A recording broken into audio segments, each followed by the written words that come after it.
السلام عليكم ورحمة الله وبركاته.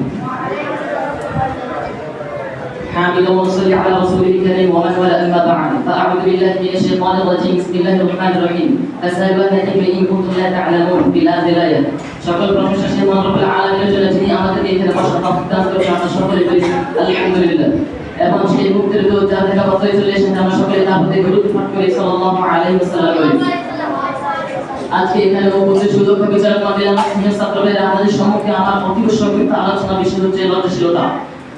মানুষের অতি মূল্যবান সম্পদ হচ্ছে যে লজ্জাশীলতা, আর এই লজ্জাশীলতা ধরে রাখা হলো প্রত্যেকটি মানুষের কর্তব্য।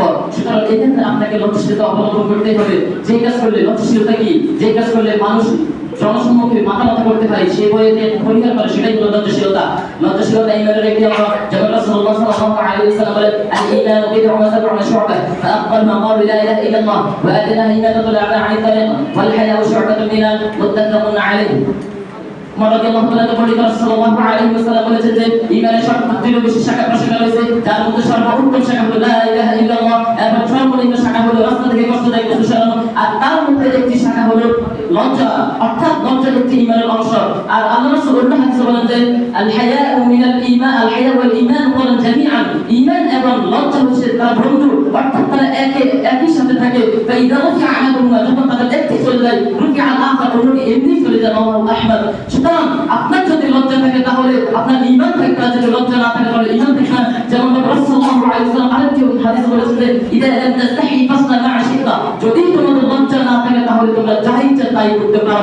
আজ আমরা যদি পৃথিবীর দিকে তাকাই, আজ যদি আমরা বিভিন্ন দেশের দিকে তাকাই, আজ আমরা নিজের দেশের দিকে তাকাই, স্কুল কলেজ ভার্সিটি যত প্রতিষ্ঠান আছে সরকারি সবগুলোতে আমরা তাকাই, তাহলে আমরা দেখতে পাবো ছাত্রছাত্রীরা বিহারের মতো লজ্জিত হয়ে জনসম্মুখে যেসব বেহায়াপনা লিপ্তর জন্য কাজ করে যাচ্ছে, তারা নিজেরা জানে না তাদের ঈমান আছে কিনা, তারা বেহায়াপনা এমন এমন কাজ করে যাচ্ছে তারা নিজেরা ভাবছে না যে আমাদের লজ্জা আছে কিনা। সুতরাং এই যে তারা নির্লজ্জের মতন বেহায়াপনার মতন রাস্তায় রাস্তায় এই ধরনের কাজ করে চলে যাচ্ছে, এই কারণে হলো নির্লজ্জতা, এই ধরনের এগুলো থেকে দেখতে হবে, যার কারণে তারা ঈমান চলে যাচ্ছে।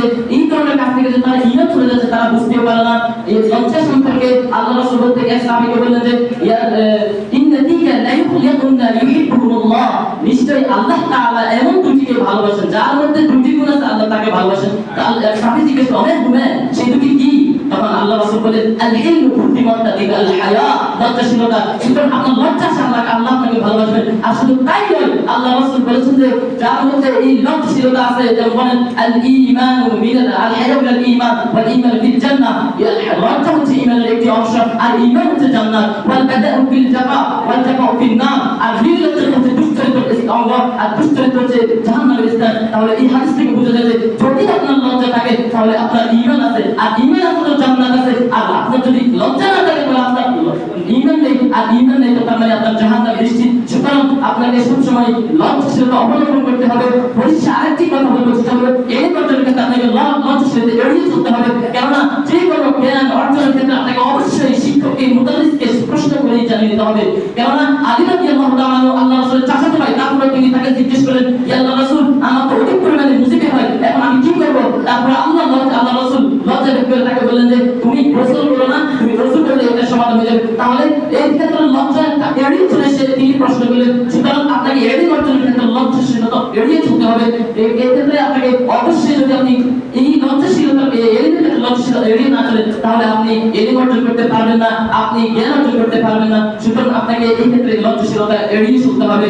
এখন পরিশেষে আমি বলবো যে আল্লাহ তাআলা আমাদের সকলকে ইসলামের উপর অটল থেকে, ইসলামের আল্লাহ এবং তার রাসূল সেই সকল জিনিস নিষেধ করেছেন সেগুলো থেকে বিরত রাখার তৌফিক দান করুন। আমিন। ওয়াসসালামু আলাইকুম ওয়া রাহমাতুল্লাহি ওয়া বারাকাতুহু।